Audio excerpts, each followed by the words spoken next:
جب رسول اللہ کو زد و کوبا گیا، مارا پیٹا گیا، شہر سے باہر نکال دیا گیا، لوگ آئے اور خدیجہ سے کہتے جانتے ہو تمہارے شوہر کو شہر سے نکال دیا گیا ہے، وہ لہو لہان ہے اور نعوذ باللہ عنقریب ان کی جان جانے والی ہے۔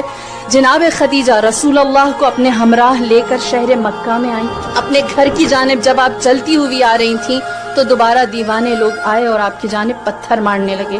جناب خدیجہ یہ اس زمانے کی خاتون تھی جہاں آپ سب جانتے ہیں عورت کی وقت کیا تھی، اونٹ پر قربان ہو جاتی تھی 100 عورتیں۔ ایک سرخ اونٹ کی قیمت کیا تھی؟ 100 عورتیں بطور کنیز۔ سرخ اونٹ اچھی نسل کا اونٹ ہوتا ہے۔ اس زمانے میں جناب خدیجہ ایک مرد کو لے کر آئی جس کی جان خطرے میں ہے، اپنے ہمراہ کھڑا کیا، اپنے گھر کے سامنے ایک چٹان تھی جس پر کھڑی ہوئی، اور جناب خدیجہ نے تاریخ عالم میں پہلی دفعہ قریش مکہ کو دکھایا کہ ایک مرد کے دفاع کے لیے عورت بولتی ہے، اور پہلی دفعہ آپ نے خطبہ دیا۔ آپ اس چٹان پر کھڑی ہوئی اور آپ نے فرمایا اے لوگو تمہاری حیا کہاں چلی گئی؟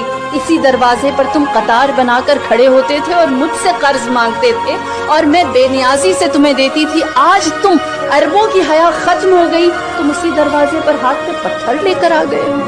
یہ وہ موقع تھا جہاں ابو جہل و ابو لہب جیسوں نے دیکھا خدیجہ کو اتنی طاقت محمد نے کیسے دی کہ آج یہ ہماری آنکھوں میں آنکھیں ڈال کر بات کرتی ہے۔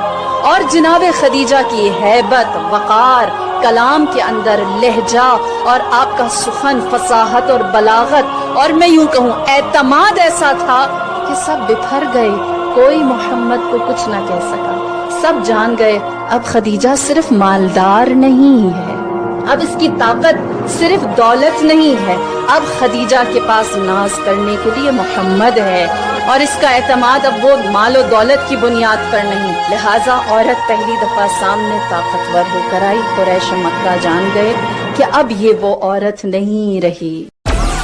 ڈاؤن لوڈ موج۔